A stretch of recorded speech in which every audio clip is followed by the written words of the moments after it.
तो प्रकृति की ओर। प्रकृति स्वभाव से प्राणियों की सहचरी रही है। प्रकृति का शुद्ध, सात्विक और संतुलित संसर्ग पाकर मनुष्य दीर्घायु पाने की कामना करता रहा है। प्रकृति सौंदर्य, ऐश्वर्य, सृष्टि की अलौकिक, अद्भुत, अनंत, असीम तथा विलक्षण कला है। प्रकृति सौंदर्य वर्णनातीत है।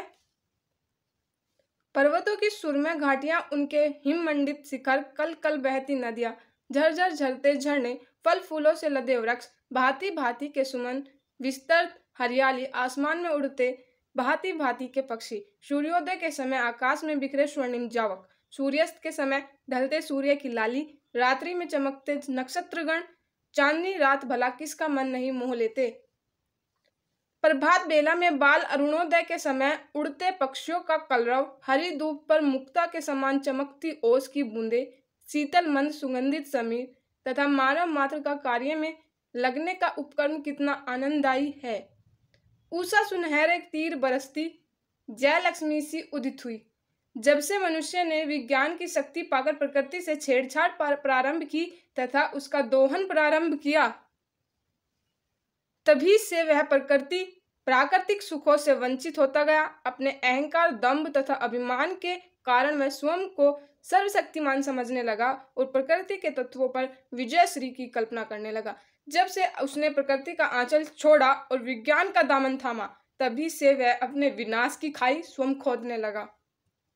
प्रकृति पर विजय के स्वप्न को साकार करने के लिए उसने आविष्कार किए और समझा कि प्रकृति को उसने अपने वश में कर लिया है, परंतु वह भूल गया कि मूक दिखाई देने वाली प्रकृति की वक्र दृष्टि सर्वनाश का कारण बन सकती है। आज जिस प्रकार चारों ओर पर्यावरण प्रदूषण तथा प्राकृतिक असंतुलन का दौर चल रहा है, रोगों में वृद्धि होती जा रही है, उसका एकमात्र कारण मानव की प्रकृति से छेड़छाड़ है। वनों की अंधाधुंध कटाई के कारण पर्वत स्खलन, भूस्खलन, बाढ़, बेमौसमी बरसात तथा पर्यावरण प्रदूषण बढ़ता जा रहा है, जिसके कारण शहरों में रहने वाले लोगों का दम घुटता जा रहा है।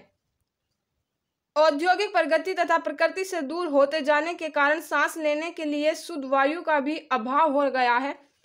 आज आवश्यकता इस बात की है कि मानव पुनः प्रकृति की ओर मुड़े, प्रकृति से पुनः सामंजस्य स्थापित करे तथा उससे अपनी सहचरी समझकर उसका सम्मान करे। विश्व के सभी देशों ने इसके प्रेक्ष्य में अपनी अपनी मुहिम छेड़ दी है। आज विश्व भर में प्रदूषण से बचने तथा पर्यावरण की रक्षा का प्रयास किया जा रहा है। 5 जून को समूचे विश्व में पर्यावरण दिवस मनाया जाना इस बात का साक्षी है कि अब मानव ने प्रकृति के महत्व को स्वीकार लिया है तथा उसके संरक्षण के हर संभव प्रयास की ओर गंभीरता से विचार करने पर विवश हुआ है। विश्व के सभी देशों की समझ में आ गया है कि जिस प्रकृति पर विजय प्राप्त करने का उन्होंने अभियान छेड़ा था, वह उनकी भूल थी, परंतु उन्हें उस भूल को सुधारकर प्रकृति की ओर मुड़ना है।